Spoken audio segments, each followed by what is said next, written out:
All right, we are finally ready to launch Final Cut Pro. Let's go over here to our dock and let's click on the shortcut that we created. All right, we now have Final Cut Pro open, and let's focus up here in the top left-hand corner. This is our browser window. This is where we organize our media into bins and sequences. By default, Final Cut Pro gives you a sequence file. If we accidentally close out the timeline, if we double-click on our sequence file, it will bring it back. Okay, over here is what's called the viewer. In this window, we can set in and out points, and if we click on what's called the Motion tab, we have After Effects-like transform tools. Pretty cool. Let's go ahead and click on our Video tab. Over here is our Canvas window. This window is the playback of our timeline. And over here we have our tools, and we have, oops, there's the dock getting in our way. Over here we have the audio meters. All right. If I accidentally scramble my windows, I can hold down Control and press U. And we've got everything lined up nice and neat. Now that I've given you a quick tour of Final Cut Pro, the next thing we need to do is come up here to the top left-hand corner and let's click on the name Final Cut Pro. We actually want to go to System Settings. Let's click on System Settings. It's going to open up a window where we can choose what's called our scratch disk. Our scratch disk is where we're going to capture our audio and video to and save our Final Cut Pro project. Let's click on this top Set button right here. And we actually want to choose a hard drive on our machine. It's called Media 1. Remember, this is a separate hard drive from our system drive. Okay, now what I want to do is click on New Folder, and I want to call this My FCP Project. Then I'm going to click on Create. You can see that it's made a new folder on my Media 1 hard drive, and now I'm going to click Choose. Now when I go to capture audio and video, my files are going to be inside of this folder. It's going to make it pretty easy for me to back up my project, especially if I'm working on a school computer. Okay, now I want to come down here to where it says Waveform, Thumbnail, and Autosave Vault, and I also want to set these to the same hard drive on Media 1. I'm going to choose Media 1. There's my folder. It's called My FCP Project, and I'm going to click Choose. All right, now where it says Thumbnail Cache, same thing, Media 1, My Project, and the Autosave Vault. Now, the Autosave Vault theoretically should go to a separate hard drive. That way, for whatever reason, if you lost this hard drive, if it crashed on you, that you'd have a backup of your Final Cut Pro project file. So I actually recommend sending this one to another drive. We'll go ahead and leave this one for now inside of our same folder. Okay, now I'm going to go ahead and click OK. The next thing that we need to set up is our audio and video settings. I'm going to click on the name Final Cut Pro in the top left-hand corner, and I'm going to come down here to Audio Video Settings. It's going to open up our Audio Video Settings window. This is the window where we set our sequence preset and our capture preset. Right now, by default, when you launch Final Cut Pro, it's on DV-NTSC 48K for our sequence and our capture preset. If you're working with mini DV, DV Cam, or DVC Pro footage, this is the setting that you want. All right, so that's for our capture and for our sequence preset. Now, if we want the video to play off of Final Cut Pro's timeline to our camera or our deck, we want video playback set to Apple Firewire NTSC, and we want our audio playback set to Firewire DV. I'm going to leave mine where it is because I'm outputting the audio for this training. Okay, I'm going to go ahead and click OK. Now we're ready to go ahead and import our source material over to Final Cut Pro. Okay, now that we've got our system settings going, I want to hide Final Cut Pro. I'm going to click on the name Final Cut. I'm going to choose Hide Final Cut or Apple H. And I actually want to go into this hard drive and look at our file structure so that you understand what's happening with Final Cut Pro. I'm going to double click on the hard drive. Here's my folder that says My FCP Project. And if we step inside this project, let's take a closer look. You can see that it's created 3 folders right now: audio render files, capture scratch, and render files.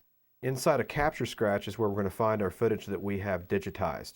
Now right now I don't have a Final Cut Pro project file because I haven't saved my project yet. Let's go ahead and do that. I'm going to go ahead and go back to the dock and let's click on the name Final Cut Pro. We're going to go ahead and save our Final Cut Pro project. Let's click on File, Save Project As, and then we're going to choose our hard drive, Media 1. We're going to click on My Final Cut Pro Project, and we're going to save our project file in this folder, and that way it's going to be really easy for us to back up our project. Let's zoom in and take a closer look. You can see that it has a file extension of .fcp. I'm just going to click and highlight this, and I'm going to call this FCP Demo.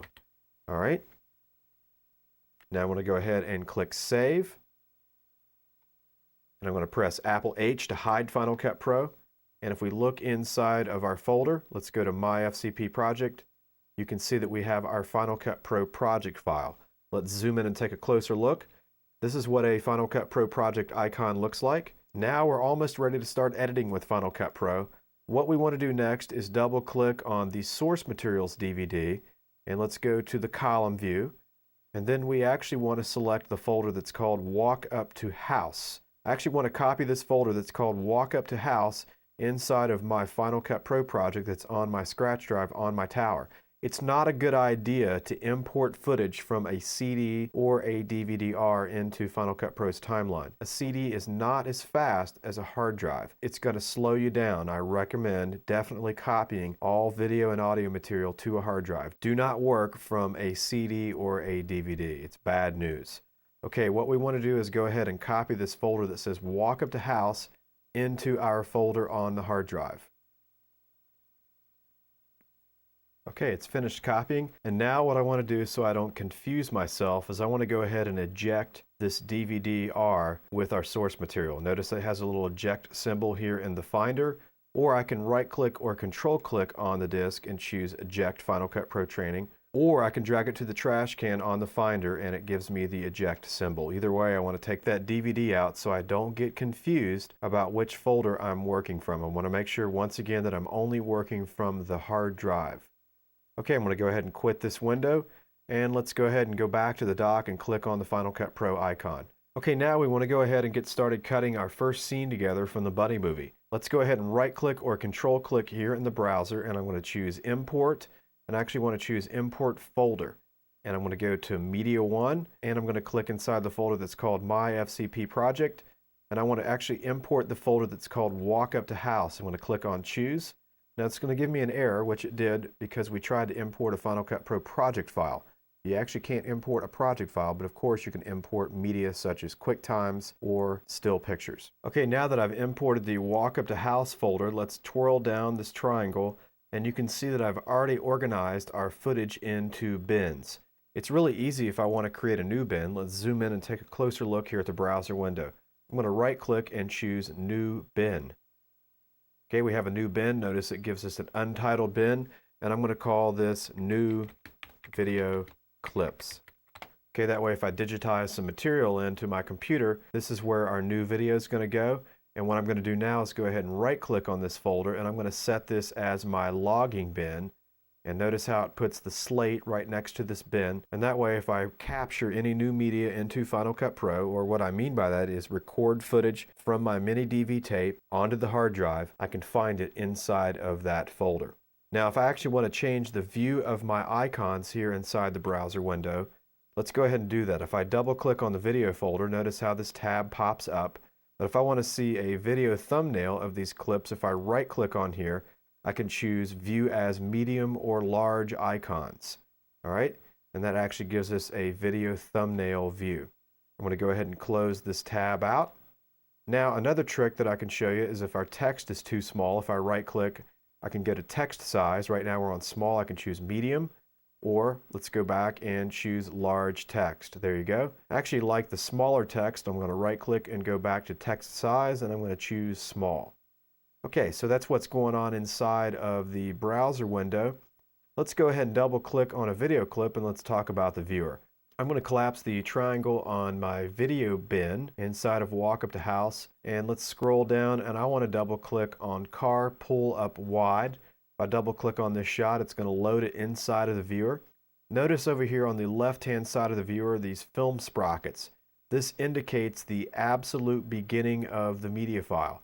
So if I wanted to do a transition into this clip, I'd want to make sure that I actually set my endpoint a little bit away from the absolute beginning of the clip. And also the same thing, if I scrub all the way to the end, notice I can move my playhead.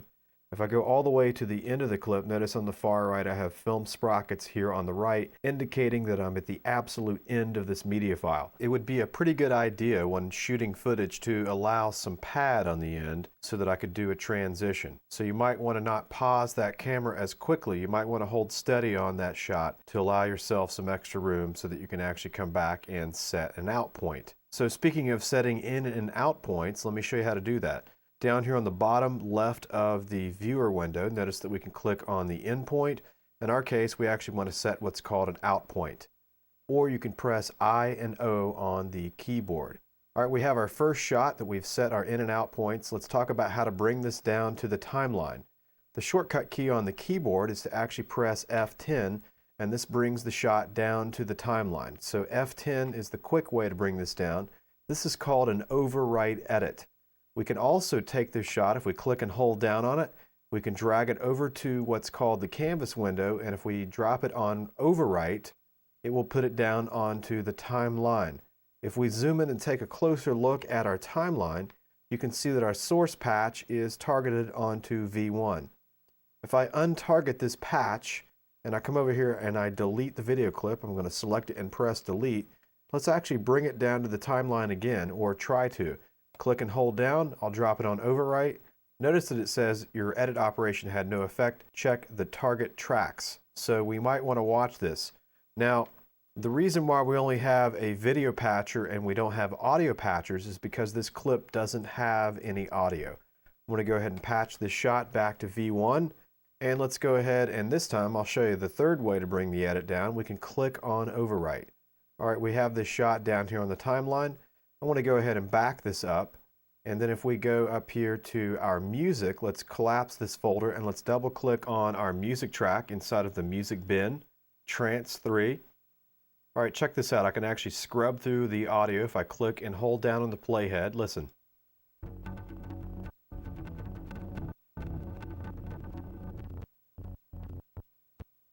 Okay, that's pretty useful, especially if we're trying to set a tight endpoint. Another quick tip, if I hold down Apple and press plus a couple times, you can see us zoom in. And now let's grab that playhead. Okay, you can see how easy that is to preview our audio. Let's go ahead and press I on the keyboard to set an endpoint. All right, now I'm going to press Shift Z to compress everything inside of the viewer so I can see the entire audio track. And let's scrub through it. I only need about 30 seconds of music, so let me show you a trick. If we come up here and zoom in, and let's click in this timecode window, let's type 3100, then let's press return or enter. And you can see that it's set an out point for us, and we have exactly 31 seconds worth of footage. Now I want to show you another trick. If we look over here on the right-hand side of the viewer, see this little speaker with a hand? This is how we can grab the audio if we want and just drag and drop it on the timeline. We can grab it and drop it on the timeline like so. Notice that our audio is a lot longer than our footage, so if we click and select the timeline and I hold down Shift and press Z, we can compress our timeline. Also check out over here on the left-hand side that we have our audio source patch. And if we have a clip with video and audio, we would see a video patch and audio patchers. Let's go ahead and zoom out. All right, I'm going to select this audio and then I'm going to press delete. And I'm going to show you a better way to bring it down. We want to bring our playhead back to the beginning, so instead of clicking and holding and dragging the playhead, let's press our home key. I'm going to press home to take that back to the beginning. And now I'm just going to click on the little red overwrite or press F10. And you can see how that lays down our music nice and neat. Now the next thing that I want to happen is I want to see audio waveforms. This is pretty easy to get to. If I come down here to the bottom of the timeline and I click on this little triangle, I can go here and I can choose Show Audio Waveforms. Okay, now we have audio waveforms. Also down here is what's called our track height. And I'm just going to click on these blocks to change our track height. Okay, I like that right there. Now I want to see some rubber bands so I can fade up and down my music if I click on this pyramid or toggle what's called clip overlays, Option W. There we go, there's our rubber bands so we can lower and raise our audio levels. Okay, let's press the home key and let's take a look and listen. Okay, great. We have some media on the timeline. Let's go ahead and grab our next shot, which is Brock getting out of the car. I'm going to click on Car Passenger Pull Up. And here's a shot of Brock Mellis getting out of the car. You see how easy it is for me to click and hold down and scrub that. Now I can use what's called J, K, and L instead of clicking and holding and dragging the playhead. If I press J once, it rewinds at 1 times speed. If I press it twice, 2 times speed. So forth and so on. L is play. The more times I press L, the faster the footage moves. All right, so I'm going to press J to rewind, press it twice to make it go fast. I'm going to press K to pause. I'm going to press I to set my endpoint. I'm going to press L to play. and I'm going to press O to mark out and press K to pause. See, I never touched the mouse. Now what I want to do is go ahead and position my playhead where I want my next shot to come in, and I can go ahead and drag the playhead. Notice how it snaps to the end of the clip, and that's because we have what's called snapping turned on. If we zoom into the top right hand corner of the timeline, you can see our snapping shortcut button. Now that we have our playhead where we would like to insert our next shot, notice this shot doesn't have audio because we don't have any audio patchers. I'm just going to press on F10, and that writes in our next shot. We have completed our first edit. Let's back up, take a look, and listen. Okay, now that I've showed you how to do an overwrite edit, let's do an insert edit. I want to go ahead and double click on Bush, Shake, Cutaway, and we're going to load this shot inside of the viewer, and let's take a look at it. We can see that the bunny is hiding behind the bush, ready to attack Brock Mellows. Let's go ahead and back this up and set an in point, and I'm going to scrub down and we're going to set an out point. Remember, I and O are the shortcut keys for setting in and out points. Now what I want to do is make sure that I don't have anything selected on the timeline. Let's go ahead and move the playhead in between the cut, and what I would like to do is an insert edit. On the Avid, it's called splice in. What I'm going to do is take this media file that's in the viewer and splice it in between our two clips, and it's going to push down car pull-up. Now if I just do the insert edit right now, it's going to split the audio, which is bad. I'll show you. If I click on insert edit, you can see how that spliced our audio. We don't want that to happen. Let's press Apple Z, and what I want to do is go ahead and lock our music track. I'm going to click on the locks, and now let's do the insert or splice in edit. Okay, you can see how that works. Let's back up and take a look and listen.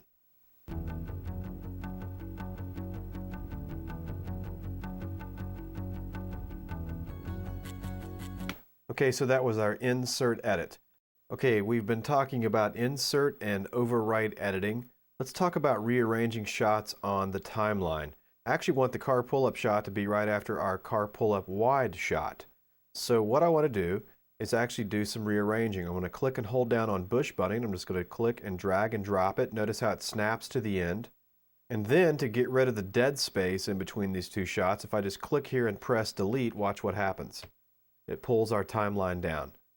Okay, now let's talk about doing a quick transition. If I just right click on the cut, by default Final Cut Pro has the cross dissolve assigned as the default transition. I'll click on add transition. Let's back this up and take a look and listen. If I want to change the duration of that transition, I just double click on the transition. Let's load it into the viewer. In this window right here, it says it's worth 1 second. Let's type in 15 for 15 frames. Let's press the enter key. And now let's take a look and listen.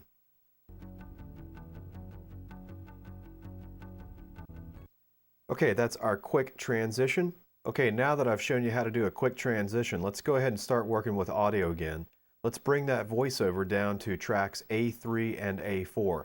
I'm going to move my playhead right here on the cut. This is where I'd like my voiceover to start. What I want to do is move my source patchers down to A3 and A4. Let's zoom in and take a closer look at the timeline.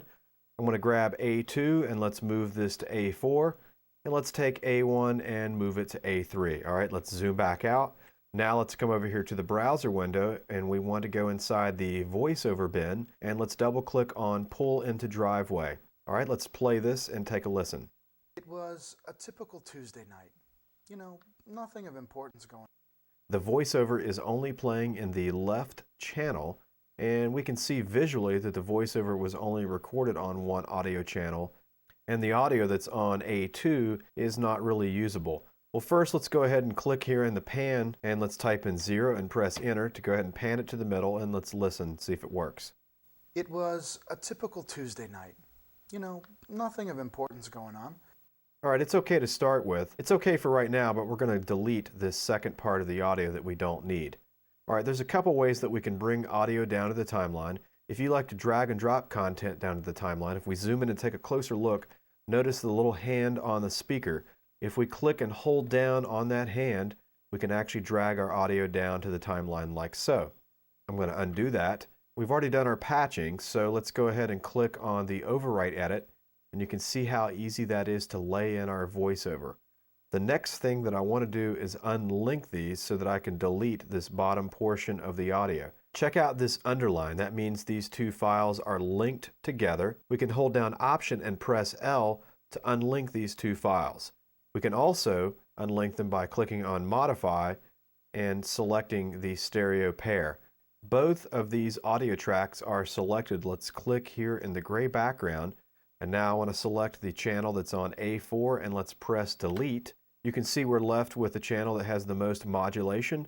Let's select that channel and let's hold down Option and press Shift. And let's drag another copy down. Notice our time code pops up and it's all zeros, indicating that we haven't moved the file. Now I'm going to let go of my mouse button and you can see that I've made a perfect copy of that. Now that we've duplicated these tracks, we need to check to make sure that our panning is good. Let's double click on this track and let's go to the pan. Let's press 0 and press return. And let's go to the other one, double click, highlight in the pan, press 0, press return, and let's take a look and listen. It was a typical Tuesday night. You know, nothing of importance going on. I just pulled into my driveway and my thoughts were only of beer and peanuts. Okay, so there's our edit so far. Okay, what I want to do now is put Bush Shake in between these two clips now that we have our voiceover taken care of. Let's go ahead and lock the voiceover track. And I want to go ahead and take Bush Shake and I'm going to drag it up here to the canvas and I'm going to drop it on Insert. Notice how it inserted the Bush Shake right back here, and I'm just going to click on this file and press Delete. All right, let's take a look and listen to our edit. It was a typical Tuesday night. You know, nothing of importance going on. I just pulled into my driveway. Okay, I felt that the Bush Shake was a little bit too long, so let me show you how to do an extract edit. What I want to do is go ahead and pull the playhead here to the cut. I'm going to press O to mark out, and then I'm going to click here and scrub back just a little bit, and let's press in. You can see how we have this area of the media file highlighted. If we come over here to the left and look, before we can perform our extract edit, we want to make sure that our toggle auto select is on. If I turn that off, if I click on that, notice that our highlight has disappeared. Let's go back and let's click on this toggle to make sure that highlight is working, and let's zoom out. Now, to perform my extract edit, I want to hold down the Shift key and let's press Delete. You can see that it deleted the section of the media file and closed the gap. Once again, that is an extract edit. Let's take a look and listen. It was a typical Tuesday night. You know, nothing of importance going on. I just pulled into my driveway and my thoughts were only of beer and peanuts. All right, great. We're ready to insert our next shot on the timeline. Let's go ahead and go back to our video bin and let's scroll down, and we're actually looking for a file called Bush Bunny. Let's double click on that. You can see that we already have in and out points. And I want to show you a trick here in our viewer. There's actually a play button that will play only the in and the out. Let's check it out. Okay, there's the bunny popping its head out. We want to go ahead and overwrite this file down to the timeline. Let's go ahead and move the playhead to the end of the clip and let's click on the overwrite edit. Okay, you can see how simple that is. Okay, we're ready to add another shot, but what I want to do is come down here and let's actually trim off a little bit of the voiceover on the end. Here's how simple it is to trim clips in the timeline. If I just mouse over the edge of the clip, of course I want to make sure that I have my selection tool. Let's move the toolbar over here. Here's my selection tool, or the shortcut on the keyboard is A. And I'm just going to mouse over the edge of this and I'm going to trim this back. Okay, we've trimmed up our voiceover. Let's go ahead and move our tools back into place. Okay, the next shot that we need is Brock Lean Out CU. CU meaning close up. Let's double click on this shot. Let's go ahead and add this facial reaction shot into the timeline. We want to make sure that we have V1 patched to V1. We're good. Let's click on the overwrite. Okay, let's take a look and listen.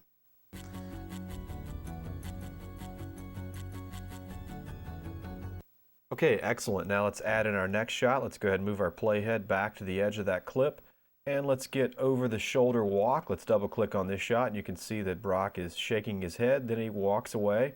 And right when he steps out of the scene, we want to mark out. We'll say about right there. Let's press O to mark out. Let's go ahead and click on the overwrite tool. And we've got that shot down. All right, we might want to go ahead and add some more voiceover in. Let's click right here on the cut. This is where I'd like my voiceover to start. Let's go inside the voiceover folder and let's double click on VO, hit at the front door. And let's make sure once again that our pan is in the middle. I'm going to type 0 and press return. And let's take a look and listen. We're going to go ahead and play in to out since we've already marked our in and out points. I was right up at my door, and all of a sudden, it must have been a lead pipe because I got hit and I was knocked out cold.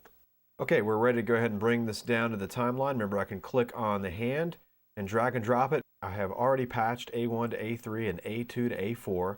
Let's just click on the overwrite edit to lay down our voiceover. Let's do the same trick that we did before to break these apart. They're selected. Let's come up here and click on modify. Let's choose stereo pair to unlink these. And then I'm going to click in the gray background and click on A4 and let's delete that. Let's select the file, hold down Option and Shift. Let's drag a copy of it. All right, and then we'll highlight the clips and we'll go back to modify and we'll relink them into a stereo pair. I'm going to turn off the locks on my music and I actually want to compress my timeline a little bit. I can grab this little guy right down here in the bottom left to compress my timeline some more. And let's go ahead and mouse over the edge of the music and let's stretch that out. We need some more music. Okay, I want to continue editing this scene of the bunny movie. Let's double click on Brock punched door. And you can see this is where Brock gets knocked out at the front door. Okay, hear the audio on that shot. Once again, we want to make sure that we're not patched because I don't want this audio. Take a look at your patchers so you can see that they're broken away. That's great.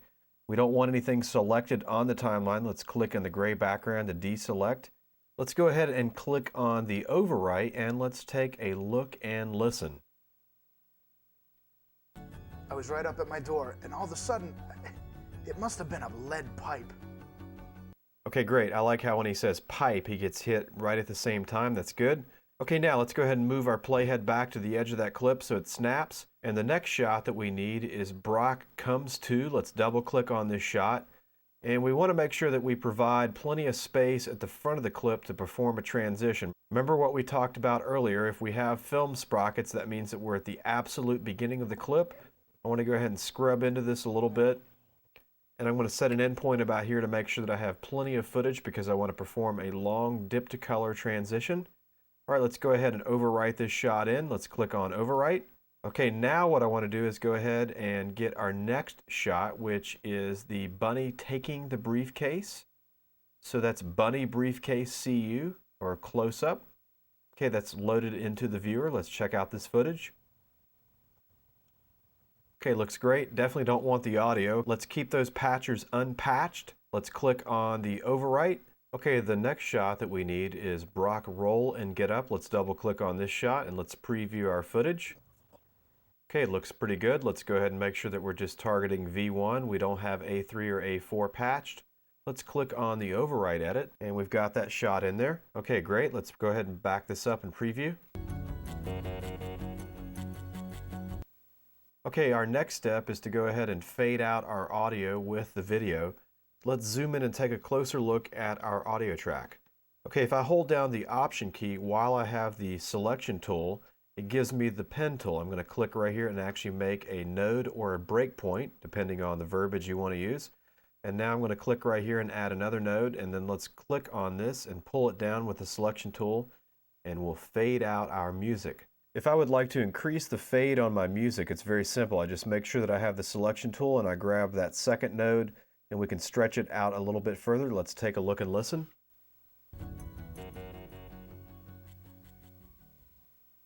Okay, I think that works better. Okay, back here on the cut where Brock got knocked out, let's add a special transition here that's different than the default transition. Normally, remember, we can right click and go to Add Transition Cross Dissolve. That's the default transition. But I need a different transition for right here on this particular edit. Let's go up here and click on our Effects tab, and then what we want to do is actually take a closer look. You can see that we have our transitions in this folder. Let's twirl down this triangle, and we actually need a type of dissolve transition. Let's twirl down this triangle, and we actually want what's called a dip to color dissolve. I want to go ahead and double click on dip to color dissolve and load it inside of the viewer. We actually need to customize this transition. Down here where it says color, let's double click on this block.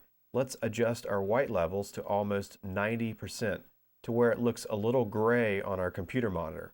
If we brought the whites all the way up, it would be too bright for broadcast television. Let's click OK. Now let's click here in the time window and let's type 200 and press enter or return.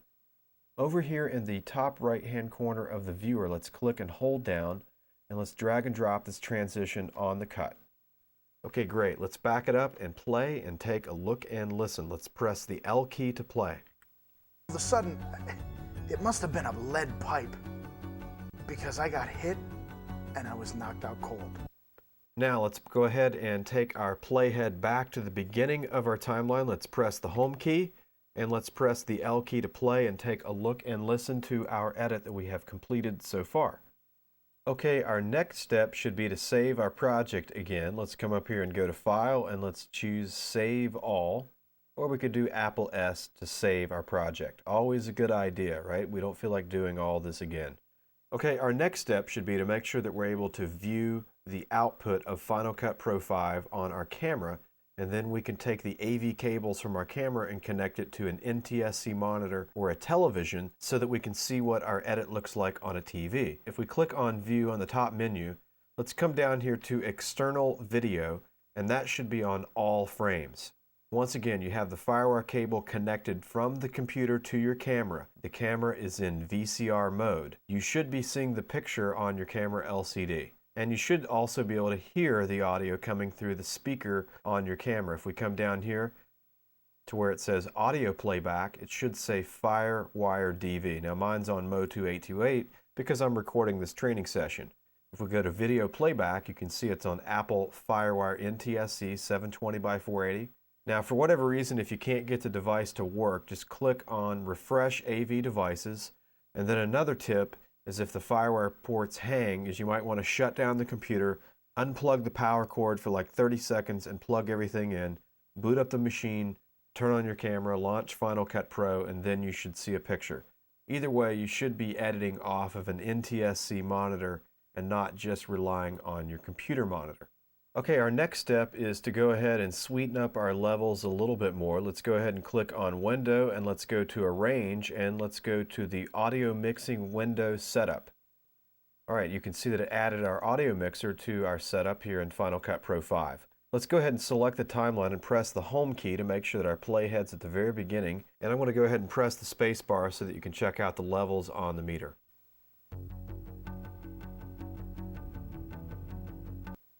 Nothing of importance going on. Okay, you get the idea of how the audio mixer works. Now, a pretty cool feature is that we can actually record our movements on these faders. Let's go ahead and press the home key and bring it back to the beginning of the timeline. Okay, what I want to do so I can show you how to record the automation on the mixers, I want to move it over here to the left a little bit and let's zoom in and take a closer look. This button right here is the Record Audio Keyframes button, and what we can do is actually grab our faders and move them just like we could on an analog mixer in the real world, except one difference. It's going to remember our automation. Okay, let's zoom out. Our playhead is at the beginning. Let's go ahead and press the L key to play. And before I do, I want to go ahead and pull these faders down real quick. All right, here we go. Making sure that our Record Audio Keyframe button is turned on. Let's go ahead and press the L key. Bringing up the faders.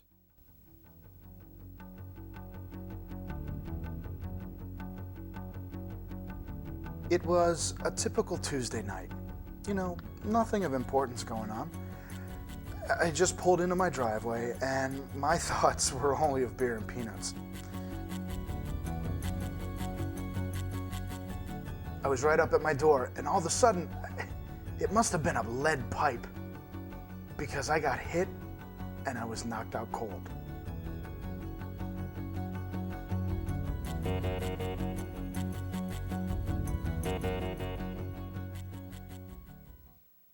Okay, great. We recorded a bunch of keyframe automation. Let's go ahead and make sure we turn off that button now. And let's zoom into our timeline and take a closer look. All right, you can see all those breakpoints or nodes, whatever you want to call them, that we recorded by using the keyframe automation on the mixer. Let's go ahead and zoom back out. Let's go ahead and play this back so you can check out how the faders will automatically move on their own now.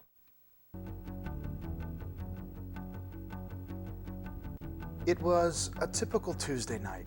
You know, nothing of importance going on. Beer and peanuts. was right up at my door, and all of a sudden, it must have been a... Okay, of course, if I want to adjust these keyframes, I can. It's really simple. Let's zoom in. I'll hold down the Apple key and press the plus a couple times. And if I want, I can just grab one of these nodes and pull it down or make an adjustment. Notice how it changes the fader accordingly. Okay, if we zoom in and take a closer look on the mixer, you'll notice that we also have a solo button. So if I want to solo that track and only hear what's coming through those channels, I'll solo the music. Okay, so we won't hear his voiceover if it's playing at that time. Let's go ahead and turn those off. We also have the mute button if we want to mute those tracks, and we have some panners. All right, let's zoom back out. So that's the basics of the audio mixer and recording audio keyframes. The next thing we want to do is go ahead and choose Window. Let's go to Arrange, and let's choose the color correction setup. You can see that it gives us a vector scope, our waveform monitor, histogram, and RGB parade. This is a pretty cool feature for broadcast to make sure that your video or film project will have broadcast safe levels. If I come up here and click on Layout, if I just want to look at the waveform monitor, I can. And it gives us a real-time preview. If we scrub through, if we back up and play, my door, and all this... you can see that it does not. Okay, let's go ahead and press Shift and Z to compress our timeline. Let's go ahead and click right here in the middle of that whiteout transition. And you can see that we're still within broadcast safe area on the white. Let's go ahead and use our arrow keys to step through the video clip. Okay, you can see at the brightest point that we're still within our broadcast safe levels at 100%. Okay, that's our scopes view. We also have the frame viewer, which is very useful when doing color correction or using effects. We're not going to talk about this right now. We'll come back to it a little bit later. Let's click on Window. Let's go back to Arrange. And let's go to Standard View. This is the original view that we were working with, or Control U. Now that we've completed this scene in the Bunny movie, let's add a title to the beginning of our sequence. If we click right here on this little film strip icon on the bottom right-hand corner of the viewer, we can go down to the bottom of the menu and we can choose Text, and let's go down and choose Text. It opens up some sample text inside of the viewer if we want to edit this text. If we want to edit this text, let's click on Controls. Now that we're inside of Controls, this is where we actually type in the text that we want. I want it to say the briefcase, and then we can come in. If we zoom in and take a closer look, we can change our font, and I'm going to go ahead and scroll down for you. What we want to change right now is the font color, because this white is not broadcast safe. I'm going to click on the font color, and let's move this bar down to about 90% white. Remember, if it's 100% white, it won't be safe for broadcast television. I want to click OK. I want to click in here in my font size where it says 36. Let's type in 45 and press Enter. And then let's click on the Video tab, and we can preview our title. Now, if we want to add this title down to the timeline, it's pretty simple. What we want to do is go ahead and click right in the center of this first shot on V1, and then I'm going to click in the gray background to make sure that I don't have anything selected. What I can do is click and hold down on my title in the viewer window and drag it over to the canvas window, and I'm going to choose Superimpose, or I could press F12. It's going to drop our title right above this first shot, and it's going to create a new video track called V2. Notice that it made the title the exact duration of our first clip. Let's go ahead and zoom back out, and you can see the title here inside of the window. If we want to change the position of the title, let's select the title on V2, and over here in the canvas window, let's zoom in and take a closer look. We want to click down on this drop-down menu right here, and we want to change it from image to image and wireframe. Notice that we get the wireframe view on this layer on V2. Let's click and hold down, and I'm going to drag my title down here just a little bit. Let's go ahead and zoom back out. Let's click on this menu and turn off image and wireframe. Let's just go back and choose image, and there's the title. And if we scrub back and forth, we can see our title. It's keyed over the video. I like my title so far, but it needs to be a little bit bolder, and it needs a drop shadow. Let's double click on the text file on V2 to load it back inside the viewer. Let's click on Controls, and now under Style, I want to choose Bold. And then I want to click on the Motion tab, and I want to check Drop Shadow. Let's twirl down this triangle to make some adjustments to our drop shadow. We can adjust the softness of the shadow and the offset. It's a little too far away. I want to adjust the offset back to about 5, and let's bring up our opacity to about 70%. Let's click on the Video tab, And now if we come down to the timeline, let's zoom in and take a closer look. See this red line above our text file? This indicates that it needs to be rendered, that it will not play back in real time. If we hold down Option and press P, the computer will give us a preview. It may not be a real-time frame rate, but it gives us an idea of what our title or effect will look like. If we want to go ahead and render it, if we hold down Option and press R, it will render our title. Okay, the red will go away. You can see that it turns a grayish blue when it is rendered. Let's go ahead and zoom back out. And let's press the Home key to take it back to the beginning and press the L key to play. Okay, great. Now if we want our title to fade on, we can just right-click on the cut on the front and we can add the default cross dissolve. Notice that we have our red line again, meaning that we have to render. Down here on the cut, we've already added a cross dissolve on V1. If I want my title to fade out exactly with this clip, if I hold down the Option key, I can drag a copy of this transition and drop it up here on the title. Notice we have to render this title. Again, let's go ahead and hold down Option and press R to render the title. There we go. Let's check it out. We'll press the Home key. Okay, you can see the title fade on. Let's watch the title fade off. It was a typical... Okay, great. The title fades off when it does a shot change. If I'd like to create another video track so that I can have another text layer, I can click on Sequence, and I can go to Insert Tracks. And here we can tell it how many tracks we'd like to insert. I'll go ahead and say one more video track. We'll leave it at 0 audio tracks. Let's click OK.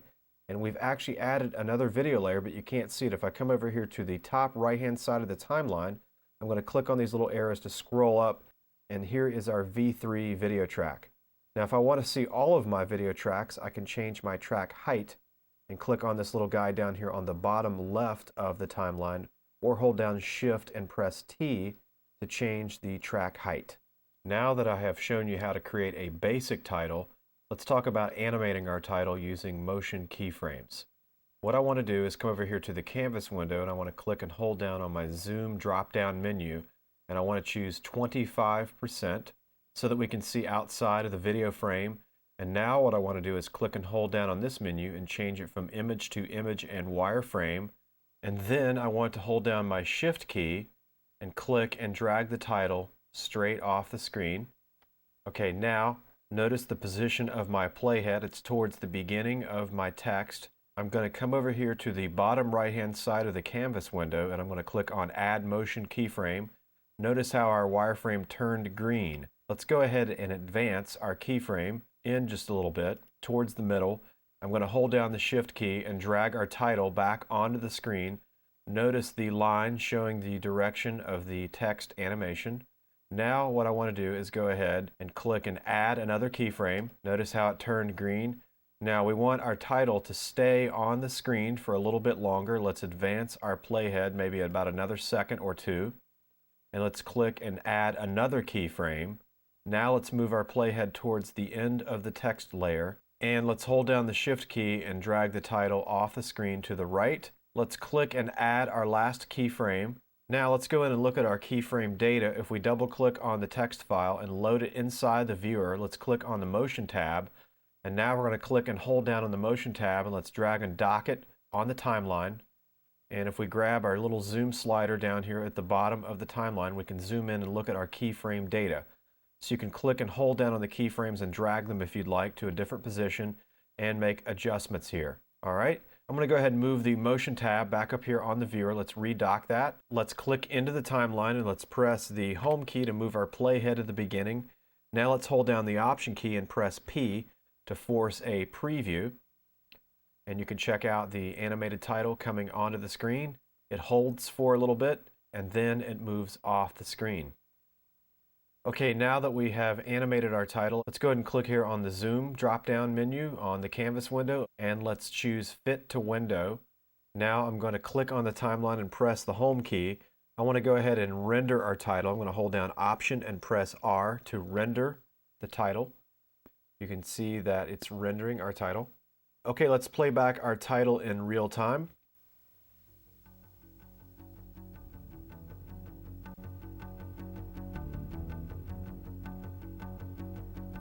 Okay, that's the basics on how to create an animated title. Let's go ahead and click on the image and wireframe, and let's change it back to image to get rid of the wireframe view. Okay, now that we have completed the scene in the bunny movie, let's export a master QuickTime file. Let's come up here and click on File, and we want to choose Export and choose QuickTime Movie. When we open up our QuickTime Movie window, notice that it plugs in the name of our sequence. We left our sequence untitled, and it's still called Sequence 1. I'll show you how to change the name of the sequence file here in a moment. Let's go ahead and call this Bunny Scene 1. Let's go ahead and choose our folder. Let's click on Media 1, and we want to choose My FCP Project folder.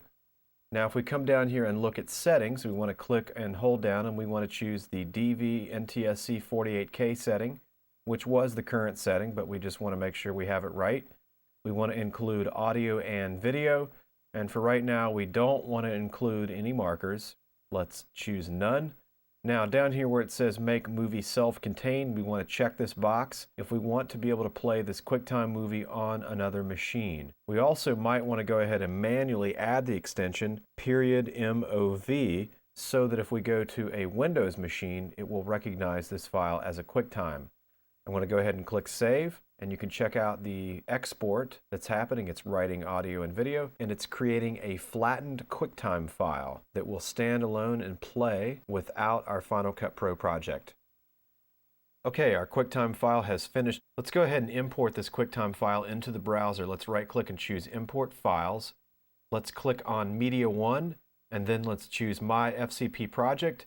And here you can see the file bunnyscene1.mov. If we click on Choose, it brings it into our browser window. Let's zoom in and take a closer look. You can see the clip Bunny Scene Movie 1. If we double click on the file, it will load it inside of the viewer, and I'm just going to scrub through. Okay, there's the completed clip. Okay, the file that we exported is associated with Final Cut Pro right now. When we double click on that QuickTime file, it's going to launch Final Cut. However, we may only want it to launch the QuickTime player. Let's hold down Apple and press H to hide Final Cut Pro. Let's double click on Media 1. Let's click on My FCP Project, and let's choose this file, bunnyscene1.mov. While I have the file selected, I'm going to hold down the Apple key and press I to get information. And what I want to do is actually change the association of this file to QuickTime, so when I double click on the file, it won't launch Final Cut Pro. If I zoom in and take a closer look right here where it says Open with Final Cut Pro, I'm going to click and hold down, and let's go down and choose QuickTime Player. Now it will reassociate this file with QuickTime. Even though it was a QuickTime file to begin with, when we would have double clicked on it before, it would have launched Final Cut Pro 5. Now you can see this file is associated with QuickTime. If we double click on the file, it will launch the QuickTime Player. Okay?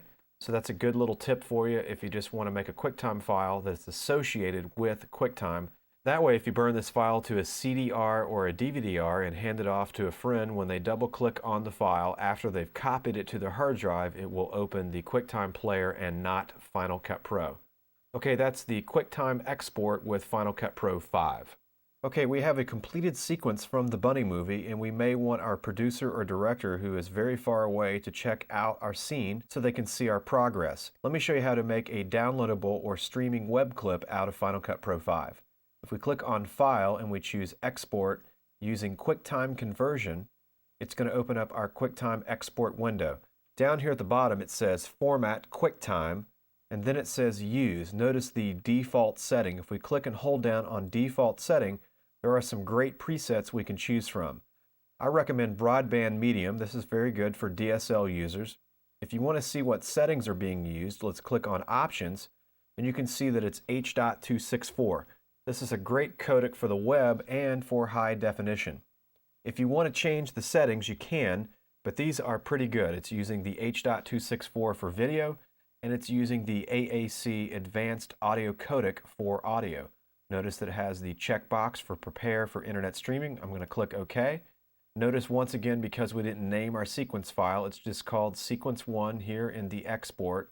If I click on Cancel, and I want to actually name my sequence file, I'm going to click on the sequence file. If I click one more time, it will highlight so I can name the file. And I want to call this Bunny Movie Scene 1. Press Return. Now that's actually not a very good name for the web. We don't want any spaces or caps, so let's click on this and name it again. Let's call it Bunny Movie.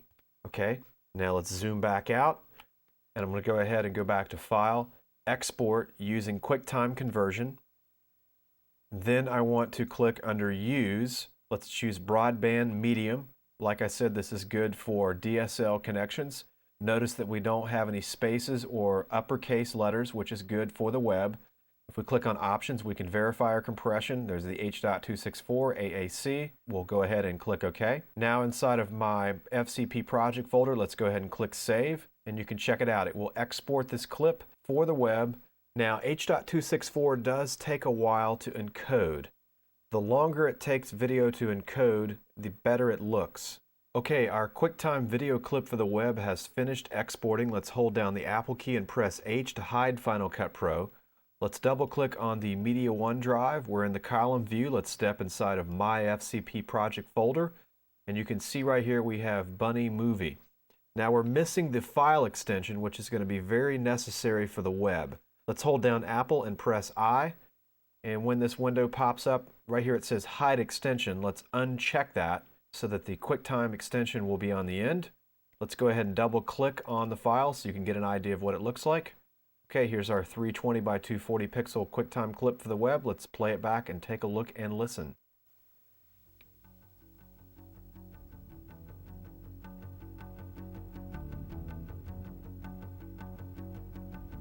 It was a typical Tuesday night. You know, nothing of importance going on.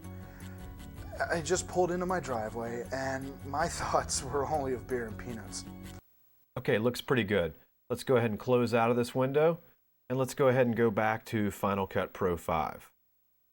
Okay, I have finished editing this sequence inside the Bunny Movie, and I'd like to put it on DVD.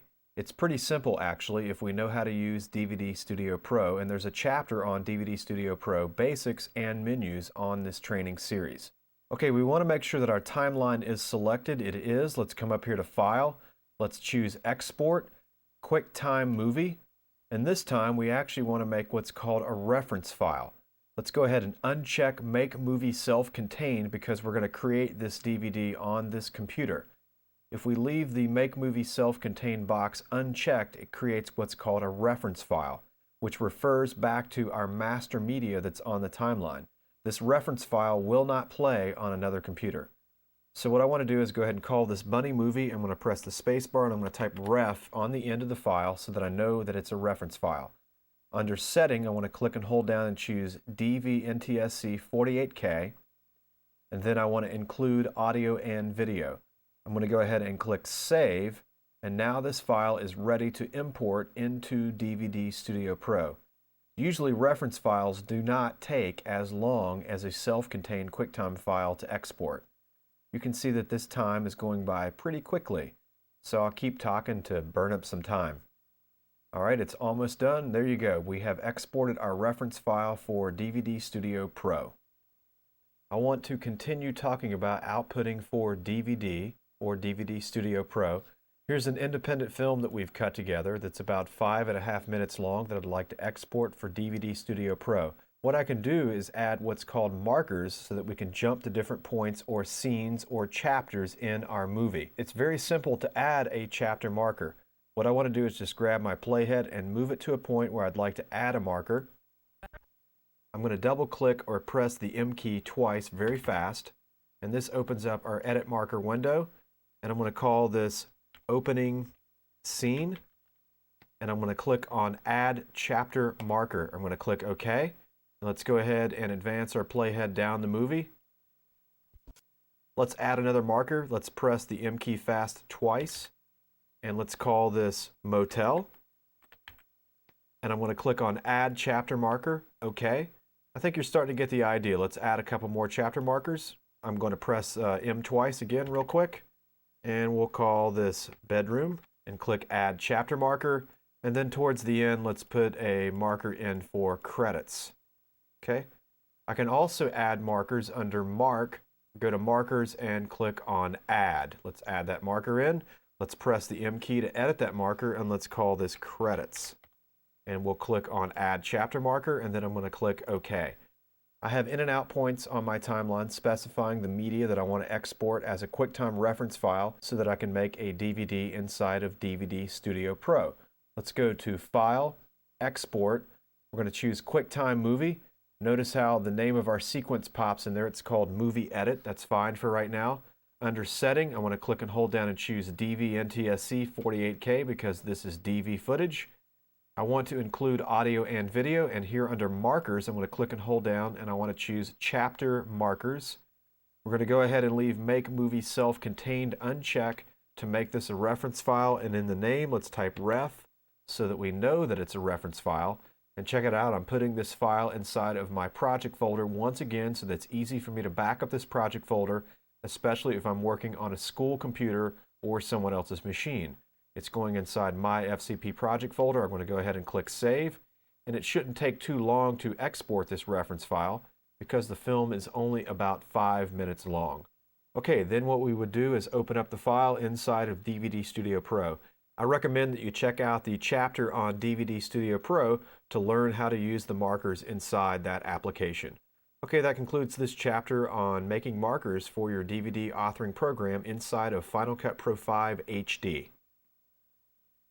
Okay, in this segment I want to talk to you about exporting your Final Cut Pro 5 HD timeline for the new iPod with video. It's very simple. If you have QuickTime 7 installed on your machine, all you have to do is select the timeline. We'll specify in and out points that we want from our movie. Let's click on File. We're going to go to Export using QuickTime Conversion. And then down here under the list where it says Format, let's click and hold down and we want to choose iPod 320 by 240. And it plugs in all of our settings for us. Notice that it uses a .m4v, an MPEG-4 file, and it's actually an H.264 codec. All we would do is give the file a name, leave the file extension on there, click Save, and then we would import the file or drag and drop it into our iTunes library under the Video tab, and then we would plug in our iPod video and then the file syncs onto our iPod. It's that simple. There's no rocket science here. Okay, that concludes this segment on exporting to the iPod with video. Okay, in this segment I want to talk to you about comparing Final Cut Pro 5 HD to Avid in regards to our edit commands. On the Avid we have an overwrite edit, which is the B key. On Final Cut Pro it's F10 or clicking right here. You also have what's called the insert edit on Final Cut Pro, and on the Avid this is called the splice in edit, or the V key is the shortcut. On Final Cut Pro it's F9. On Avid the add edit key by default is the H key. In Final Cut Pro the add edit can be found under the sequence menu, or it's Control V. Match frame inside of Final Cut Pro is actually a little bit simpler than Avid. You have to dig into the Avid fast menu. In Final Cut Pro, all you have to do is actually just put the playhead over the clip and hit F for match frame, and it loads that file into the viewer. So F for match frame.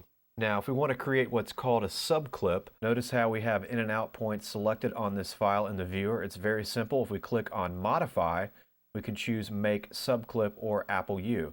Notice how it made the subclip. Let's zoom in and take a closer look. Check out that icon. It's very different from your regular media clip icon. It also plugs in subclip at the end of the name of the file.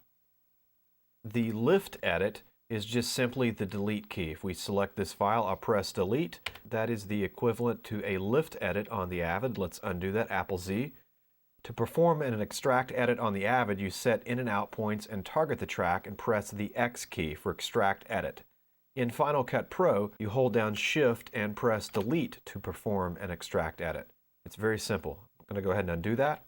To perform a quick transition, instead of clicking the quick transition button inside of Avid, you just right-click on the cut inside of Final Cut Pro and you can add the default transition, which is a cross dissolve. If you want to change the default transition, click on the Effects tab, click inside of Video Transitions, and let's go inside our Dissolve folder and let's take a closer look.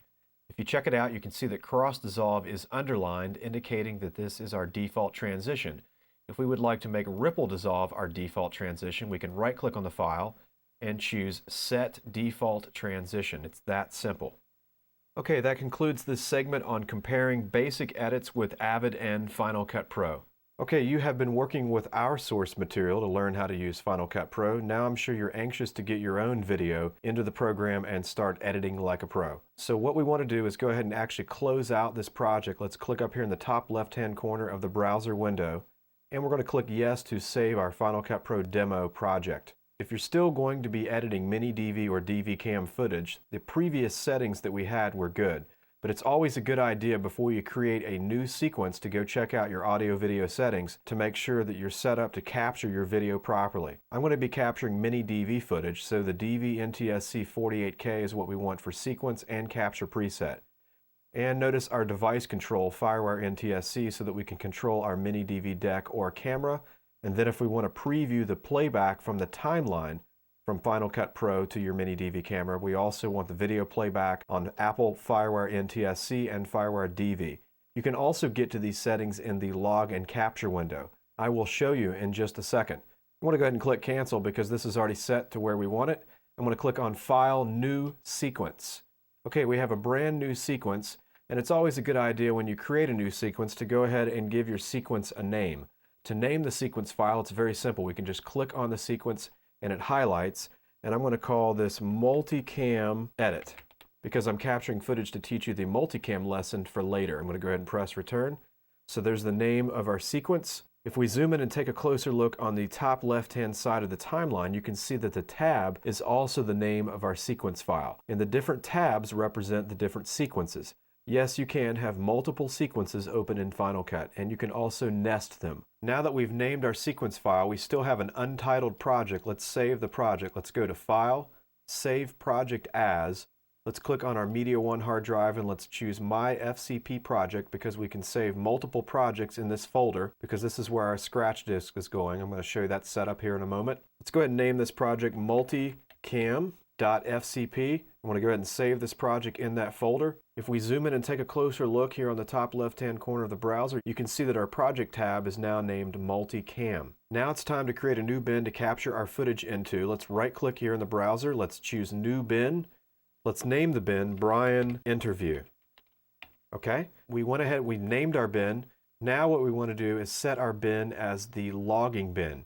Let's right-click on this bin and let's choose Set Logging Bin. When we set the logging bin, it places the video clips that we just captured inside of that bin. Let's go ahead and choose Set Logging Bin.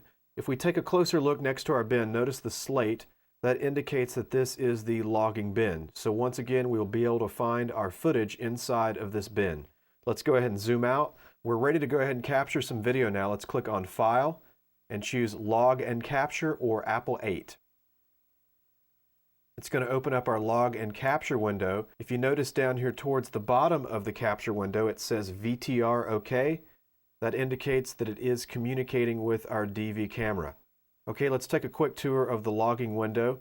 Here is our VCR style controls. Over here to the left, this is where we can set an endpoint. We can choose Go to Endpoint. This is a little frame-by-frame scrubbing wheel. Over here is a jog wheel. Down here is where we can actually set an out point, and we can also choose Go to Out Point. Let's come up here and take a closer look. This timecode window here in the top left-hand corner of the logging window indicates the amount of time between our in and out point. Notice that it shows the amount of free space on our hard drive that we have selected as our scratch disk. Over here is the free time based on the DV compression, and this window is the current timecode on the tape. Over here is our logging window. Notice that the logging bin is Brian Interview because we made that the logging bin. Down here is where we actually want to give a description for our clip. We'll call this Brian 1, and we'll call this Reel 1. We shot 4 tapes on this project, so each tape would get a different reel number. For example, Reel 001 through 004, because all the tapes are going to have the same time code, especially if you fill up the tape. The reel number is the only way the software can figure out which tape your timecode belongs to. Okay, now that we understand the basics of what's happening here on the logging tab, let's click on Clip Settings. Inside this window, this is where we can choose to capture video. Notice the check mark next to video, and down here's the check mark next to audio. So for example, if you wanted video only, uncheck audio, and it will only capture video. Vice versa, if you want audio only, we'll uncheck the video. Let's go ahead and check both of these because we need both audio and video. Let's zoom in and take a closer look at the audio selection. This little symbol here indicates that we'll be recording in stereo. If I click on this, this means dual mono. Let's go ahead and play our footage so we can preview our audio so we can determine what settings are best for us. Okay, we can see that the audio is playing on channel 1. So for example, if I only want to record the audio that's on channel 1, I can unlight the speaker on channel 2. Okay, so we're only going to digitize audio on the one channel, and we're going to go ahead and take audio and video. Also under the clip settings, you can see that we can click on video scopes. We get our waveform and vector scope monitor. We can check to see if our levels are broadcast safe. You can see that his face is falling between 50 and 60 on the waveform monitor. That means we have good exposure. Okay. You can also see the motion of the clap, the white levels, and over here's the vector scope. We can leave this on while we capture. I want to go ahead before we start capturing, and let's click on the Capture Settings tab to make sure that we're good. Let's zoom in and take a closer look. Once again, you can see that we have our device control, the same setting that we had in the audio video settings under the drop-down menu under the name Final Cut Pro. For our capture input, you can see that we're using, once again, the DV-NTSC 48K. If we need to change that, we can also change it here. Notice under Scratch Disk that we can also change our Scratch Disk under the capture window if we'd like. I'll click on Scratch Disk. You can see that we're still set to our Final Cut Pro project folder on Media 1. I want to go ahead and click on Cancel. And now what I want to do, I can just use J, K, and L to actually queue up our footage and use I and O on the keyboard. Let's press J to back up our footage. And I need to start capturing around 1 minute and 32 seconds. I'm going to press J several times to rewind in high speed. And then I can press the K key when I'm ready to pause. We're almost there. Okay, I'm going to press K to pause. Now I'm going to press L to play the footage. And now what I want to do is go ahead and get my finger on the I key. I'm going to press I as soon as I see the slate. Okay, I pressed I to mark in. Down here in the bottom left-hand corner of the window, it logged our mark in time code. Now I've got my finger on the O key, and I'm just about ready to mark out. Let's say that I want about this much of his interview. I'll go ahead and press the O key to mark out, and let's press K to pause. If we zoom in and take a closer look at the bottom of the logging window, you can see that we have in and out time code. Now if we just want to grab the footage onto the hard drive between these in and out points, we can click on Clip. It pops open a window to ask us what name we want. Now let's click OK. And watch what happens. It's going to go ahead and queue up our tape. It's going to rewind our tape to the endpoint, and then it will start recording. Okay, it's queuing the source material. We'll see picture a little ahead of time before it's ready to record. Okay, you saw the slate. Okay, we're digitizing on the drive. Now, for whatever reason, if we wanted to abort capturing, we could press Escape. But we're going to go ahead and let this file record onto the hard drive. When it's finished capturing this clip, it will stop. And if we zoom in and take a closer look here inside the browser window, you can see that our file is on the hard drive. All right, let's go ahead and grab some other footage. If I press play, I can also just capture footage on the fly. I can just click on Capture Now, and we can just crash record, just like we could on a VCR. Okay, and if I want to stop recording, I'll press Escape. And when we stop recording, notice what happens. It just plugged in a number after our clip because we didn't change the name. So it just put the number 1 after it for us. Let's go ahead and click out of these windows now. I'm going to go ahead and click in the top left-hand corner of both windows to close them out. Okay, now that I've double-clicked on Brian's clip and loaded it inside the viewer, let's click on our Mono Audio tab and check out our audio. Even though we only recorded the one channel of audio, it will play out of both channels in Final Cut. Well, living in the life of 2D and 3D digital world is a very, very creative one. Okay, his levels sound pretty good. That concludes this quick chapter on capturing video with Final Cut Pro 5. Okay, we've already talked about capturing video. Let's talk about batch capturing. What does that mean? That means we want to automate the capturing process and walk away from the computer while it records selected clips from our tape. Let's click on File, and we're going to choose Log and Capture, and it's going to open up the Log and Capture window. And what I want to do is go ahead and press play. And I want to go ahead and grab our jog wheel, and I want to pull this footage back to about 1 minute and 30, and I want to set an endpoint. Okay, I'm going to go ahead and click on the endpoint, and now I'm going to grab the jog wheel, Okay, I know from prior experience that this interview is good up until about 220. So right there it is. I'll go ahead and leave extra pad at 223. I'm going to go ahead and press the mark out point. Now what I want to do is go ahead and click on log clip, and it's going to create what's called an offline media file. Okay, we'll go ahead and let this be called Brian2, and I'm going to click OK. Over here in the browser, check out the media file. It has a red slash through the file indicating that it is offline. If I zoom out, I'm going to go ahead and move the capture window, and I'm going to double click on this file. Notice how it says media offline. All right, so let's go ahead and grab another clip, and then we'll batch capture. I'm going to go ahead and press play. I know we had another good section about 2:30, so I'm going to mark in a couple seconds ahead, and I want to mark out about the 2:40 mark. We're at 2:35, 2:36, 2:37, 2:40. Okay, I'm going to mark out. I'm going to press stop. And now I'm going to press on log clip again. Okay, there it is, Brian3. Okay, it made our second offline media file. Now it's very simple. All we have to do is click on batch, or if we accidentally close out the capture window, what we can do, if we zoom in and take a closer look, I can highlight these two clips, and if I right click on them, I can choose batch capture. It opens up our batch capture window. It verifies our settings. Once again, there's the DV NTSC 48K. Goes over our settings with us. It tells us how much space we need and how much space we have available. I'm going to go ahead and click OK. It shows us that we have 2 clips ready, and I'm going to go ahead and click on continue. Now I'm going to go grab a cup of coffee and a snack and come back a few minutes later, and hopefully the computer will have done the work for us while we get some refreshments. Okay, I'll be back here in just a minute. Okay, you can see that Final Cut Pro is capturing our footage now. Okay, Final Cut Pro is grabbing our second clip that we set in and out points for. It's grabbing our last clip for us, and then once it's finished, those red slashes will go away. I'll show you here in just a second. Okay, he's finished with his interview. It tells us that we're finished. If we click on finished, and then we come over here into the browser window, if we zoom in and take a closer look, you can see that the red slashes are gone and our media is now on the hard drive.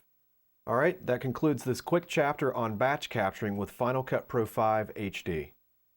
In this chapter, I want to talk to you about color correction. On our sequence here, you can see that we have a shot that wasn't white balanced properly. It happens. Can we fix this? Yeah, sometimes. All right, let's give it a shot. We'll go ahead and double click on this shot to load it inside of the viewer. And now what we want to do is click on the Effects tab, and let's take a closer look.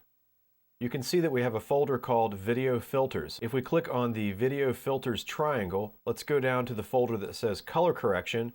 We actually want to get what's called the Color Corrector 3-way.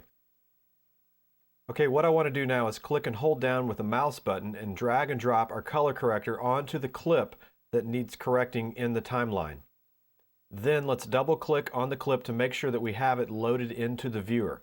If we have it properly loaded into the viewer, you will see the Color Correction 3-way tab. Let's go ahead and click on this tab, and here are our basic color correction controls. You can see that we have blacks, mids, and whites. Let's go ahead and zoom out. Now what I want to try to do is use the Match Hue feature to correct this image. If I click on the dropper to select the Auto Balance color, I want to try to find white on this image. I want to click on white. Right here, this little color chip indicates what we just selected. Now what I want to do is go ahead in the blacks, and I'm going to click on the dropper. I want to try to find what I consider black in this image. We'll try right here on the back of his head, and you can see that tried to correct the image a little bit. I'm going to undo that, Apple Z. Let's go ahead and try the mids. I'm going to click on the dropper, and let's click right here on his collar, and that actually warmed the picture up quite a bit. It was a little drastic. Now what we can do to make adjustments, if we hold down the Apple key, I'll grab the little ball to make it move in larger chunks. Okay, you can see we've warmed this image up a little bit. Let's come over here to our whites, and let's hold down the Apple key, and let's take this in the opposite direction to warm up our whites a little bit, not too much. And our blacks are looking a little cool also. Let's go ahead and warm up our blacks a little bit. Now what we want to do to actually compare this clip to other footage is let's click on Window, and let's go to Arrange, and let's choose Color Correction. This is a pretty cool feature. Notice it opens up our scopes. What we are interested in is called the Frame Viewer. Let's click on Frame Viewer. Notice it gives us an after and before. We can change this up if we click on Swap. We can change it around. And we can also click in here and make adjustments so that we can see a before and after. What we really want to do is actually compare this to another shot. Right now it says current with filters. If we back this up, we can actually choose previous edit, okay, and then on the right hand side, let's choose current frame. And that way we can actually compare our color correction. All right, maybe this shot isn't the one we want. Instead of previous edit, let's go back 2 edits. All right, because we actually want to compare some greenage. All right, you can see the shot that we corrected is definitely too warm. Let's definitely cool the shot back down. Let's go to our mids. I'm going to click and hold down the Apple key. And let's go ahead and take this back down just a little bit. And let's move our blacks down and our whites. Okay, we're actually a little bit dark on this image, and the sun is on these leaves, so it is a little bit hard. Let's bring up our whites a little bit, and now we can go ahead and bring up our overall saturation. Okay, we're almost there. Let's go ahead and compare it to a few different images. Let's go to the next edit. Let's actually preview the image.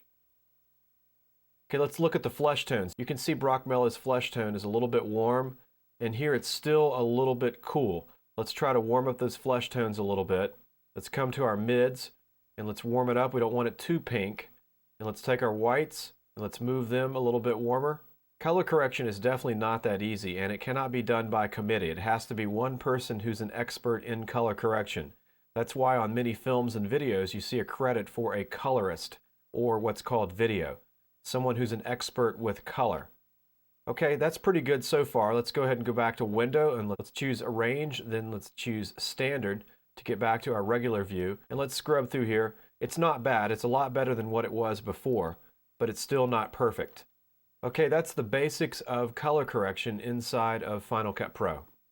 Okay, in this chapter I want to talk about using video effects with Final Cut Pro 5. What I want to do actually right here where Brock Mellows gets knocked out, let's go back and take a look at this real quick.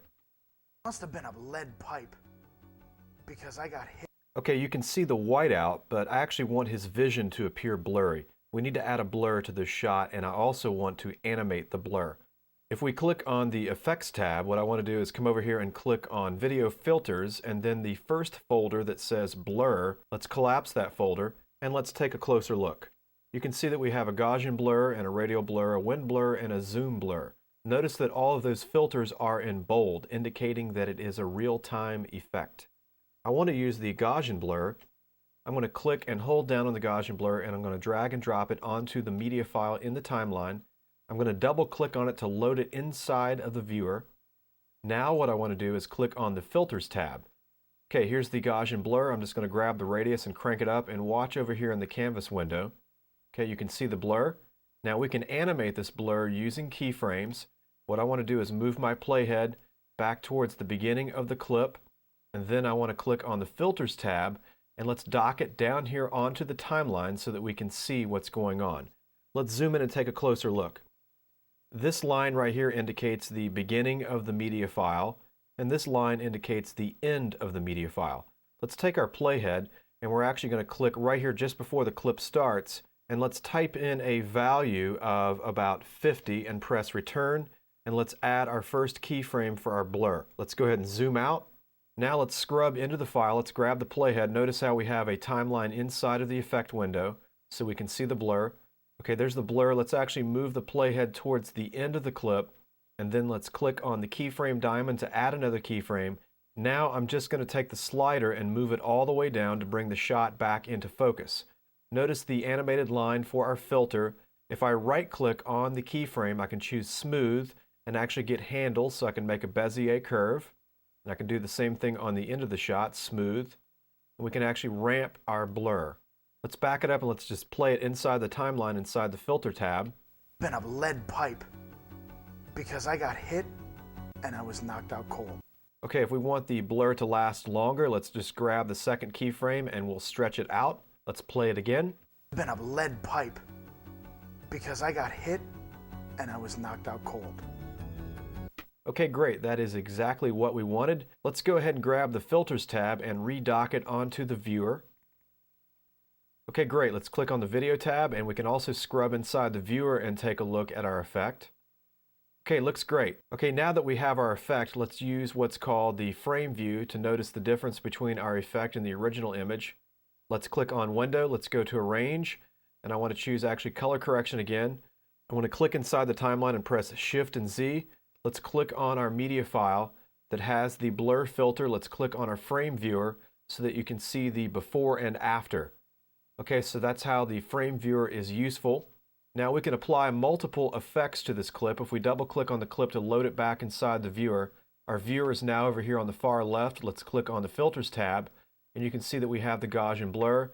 We can actually add multiple filters onto a video clip. Let's go back and click on our filters folder, and let's scroll down and let's go to image control, and I'm going to choose desaturate and drag and drop that on there.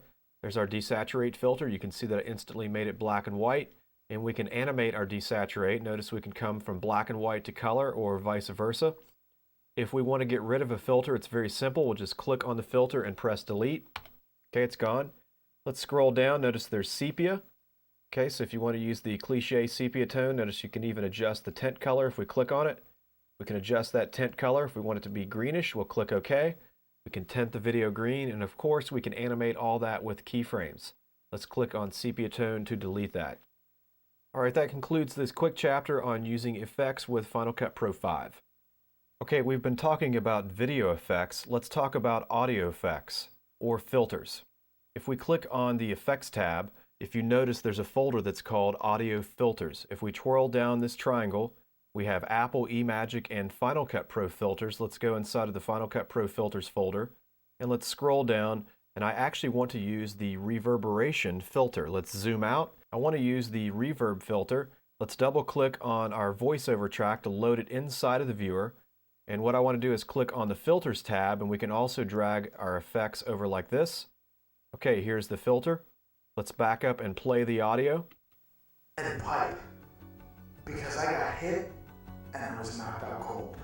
Okay, the one that we actually want to use is tunnel. If we click right here where it says type, let's go down and choose tunnel, and then let's actually dock the filters tab down onto the timeline so that we can make our adjustments. Now we actually need to animate this effect with keyframes, so let's use the timeline inside the effect and let's back up and play it.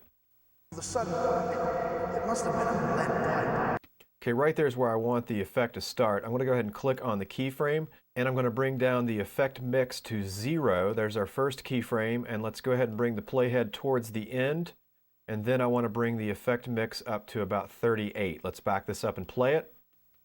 Pipe, because I got hit. Okay, notice the beeping. That means that we have to render. Let's click on the Bunny Movie Sequence tab to change over. Notice the red line. Let's hold down Option and press R, and we can render our audio filter. Now let's click on the Filters tab. Let's back it up and play and take a look and listen. It must have been a lead pipe, because I got hit and I was knocked out cold. Okay, if we want to make adjustments, of course we can grab our keyframes.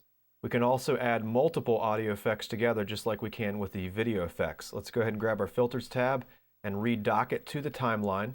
Notice that we made an adjustment with that keyframe, so we have to render again, Apple R. And I might want to go ahead and right click on the cut on the end of this file to add a transition so that we fade that out. Let's back it up and play it and take a look and listen. Been a lead pipe, because I got hit and I was knocked out cold. Okay, we might want that to fade out a little bit longer, but I think you get the idea of how to use an audio filter. Alright, that concludes this segment on using audio filters inside of Final Cut Pro 5. Okay, in this chapter I want to talk about outputting your sequence back to your digital video camera. Okay, let's say we want to record our sequence back on our mini DV tape that's inside of our DV camera. I have the DV camera plugged in via FireWire. It's in VTR mode. If I'm scrubbing the timeline and I already see picture and hear sound on the camera, what we can do is just press the home key, press record on your camera. When your camera's in VCR mode, more than likely there are a couple buttons on the camera to actually use it as a VCR and record from the FireWire or analog in. Go ahead and press the home key to go back to the beginning, start recording on your camera, and then just press the L key and record it in real time out to your camera. If you want to be a little more sophisticated and include bars and tone and a countdown, I'll show you another way to output your video to your mini DV tape. If you click on File and you choose Print to Video, it's going to open up the Print to Video window. Let's zoom in and take a closer look. Notice that we can include color bars if we want. Let's add 5 seconds of bars and we'll check this box. And then let's add a countdown. Notice we can use the built-in countdown, or we can choose our own file. We can also loop the media file if we need to loop it back and make it last the entire tape.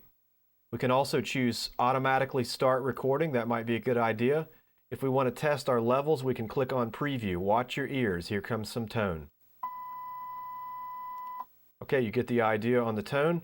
Let's go ahead and zoom back out. And now I want to go ahead and click OK.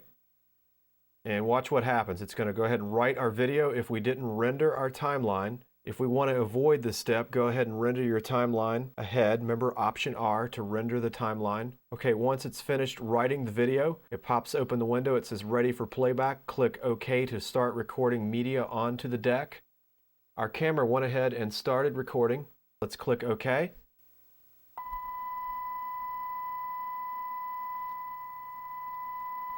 Okay, there's the bars. Here comes the countdown. It actually started recording automatically on the camera. I didn't even have to press the record. The automatically start recording worked. And here comes the video.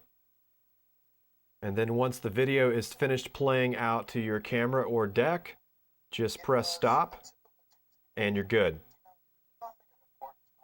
Okay, I'm going to go ahead and press escape. And it stops recording. It went ahead and paused my camera. Okay, that's the quick chapter on getting your video out of Final Cut and back onto your tape.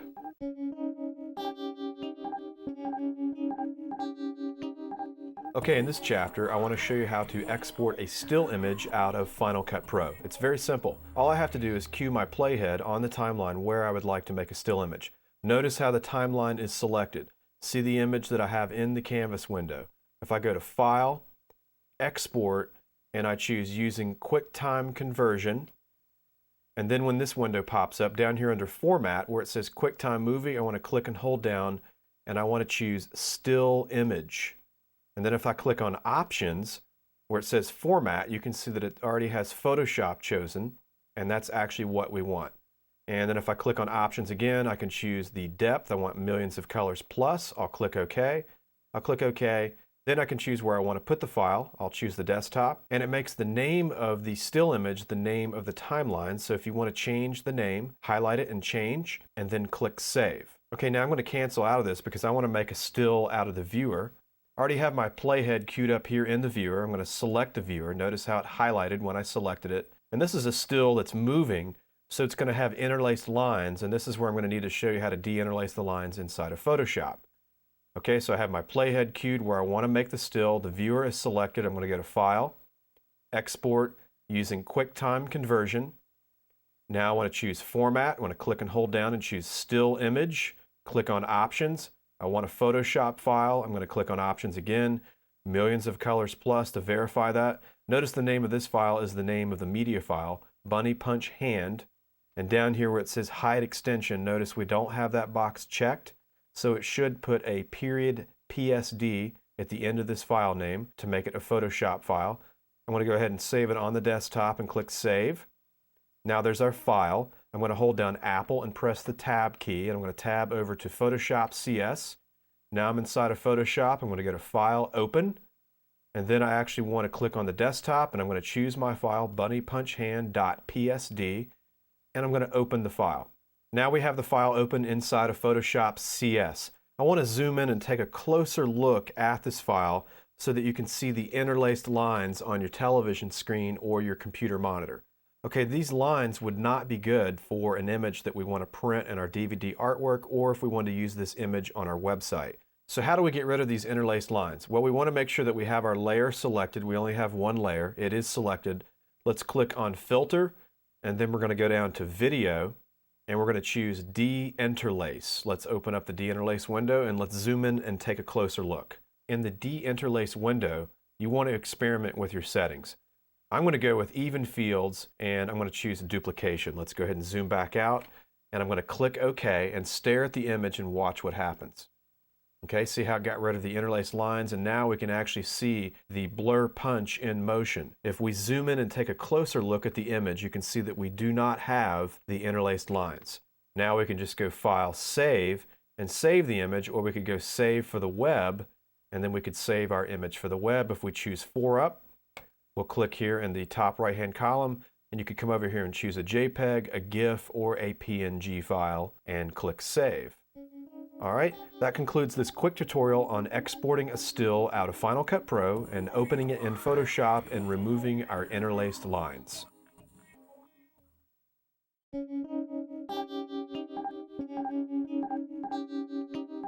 In this chapter, I want to talk to you about converting DVDs for your new iPod with video. Inside of Google, in the search window, if you type in Handbrake, it will call up Handbrake's home page. Or you can go to versiontracker.com and do a search for Handbrake. Handbrake is a very cool program and it's free. It allows you to convert DVDs that you own, that you bought, or your own DVDs, and you can convert them to MPEG-4 and then put them in iTunes and it will sync onto your iPod video. Okay, I've already downloaded Handbrake, so I'm just going to quit out of Safari. And on my desktop, I have a folder for Handbrake that downloaded. I'm going to double click on the folder and I'm in the column view. And I want to double click on the Handbrake application. You can see that I've already inserted my DVD, so I'm going to double click on Handbrake. The Handbrake application opens up. I want to click on DVD folder or image, and then I'm going to click on Browse. Let's go choose the DVD. I want to choose the video_TS folder. I'm going to click on Open, and it's going to scan the DVD. And if we zoom in and take a closer look up here at the top left-hand corner of the window, it scans for chapters.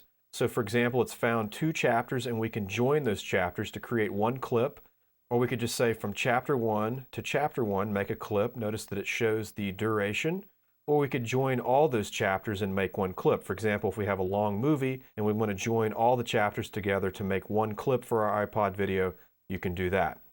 If we come over here to the top right-hand corner, this is where we can choose the file format for Handbrake. I recommend going with the MP4 file for your iPod video. This is a good codec. Use the MPEG-4 video / AAC audio, and there's the destination. By default, it's going to put it on the desktop. If you click on Browse, you can actually change the name of the file. If we come over here to the bottom left, this is where we set our frame rate. For example, I'm leaving it the same as the source. This is where we choose our encoder. I would go with the default FF MPEG. Down here's the quality. And down here is the average bit rate. You do not want to change this above 1000 for your iPod video. And down here I recommend checking 2-pass encoding. 2-pass encoding will create a higher quality image, but it will take longer for it to convert your DVD into an MPEG-4 video file. All right, if we come over here on the bottom right-hand side, this is where we can choose our audio sampling rate. The higher the sampling rate, the larger the file. Now I'm going to go ahead and zoom out. And what I want to do is click on Picture Settings down here at the bottom right-hand side. If we come down here to the bottom of the window, if we click on Next, we can go through different scenes on our DVD. And this is where we want to scale down the size of the image. If we zoom in and take a closer look, we want to lock the aspect ratio. But we want to take this down, and we don't want it to be any higher on the width than 320 by 240 pixels. Okay, the width and the height, 320 by 240. Let's go ahead and zoom back out. Okay, so we're changing the source from 720 by 480 to 320 by 240 pixels. The iPod video is very particular. You cannot actually go above 480 by 480 pixels, but we're going to keep ours at 320 by 240. We'll go ahead and close this window. If we click on Picture Settings again, you can verify your settings. You can see that they're still there. Now all we have to do is click on RIP, and what it will do is it will encode the file off the DVD, and then it's going to create an MPEG-4 file which you can import or drag and drop into your iTunes library. Probably what's going to happen, since you have iTunes 6 or later installed on your computer, is when you create this MPEG-4 file, by default OS X will see the file and think that it's an iTunes file. Then you double click on the file and it will add it to your iTunes library. Then when you plug in the iPod video, it will put the video onto the iPod. Okay? So when this is finished ripping, I will show you the MPEG-4 file. Okay, you can see Handbrake is almost finished encoding our DVD file into an MPEG-4 file. Okay, great, it's done. Let's go ahead and click on Handbrake in the top left-hand corner, and we're going to quit Handbrake. And let's close out of this window. You can see here on the desktop it made an MPEG-4 file. It just gave it the name movie.mp4. Right now the file is associated with QuickTime. A quick tip here, what we can do is reassociate this file with iTunes. It's very simple. All I have to do is right-click or control-click on the file. Let's go to Get Info, and it's going to open up the Get Info window. Let's go ahead and pull that over here, and we're going to say open with, and we're going to go choose other, and then we go into our applications folder, and we're actually going to come in here and we're going to choose iTunes, and we're going to click add. And now this file will be associated with iTunes. I'm going to go ahead and close out of the window. And now when we open this file, it should open iTunes. Okay, we just double clicked on the file. There you go. You can see that it opened the file, and now it's in our iTunes library. And down here's the video. You can see and hear it playing. If we click on this little button here, it'll make it go full screen.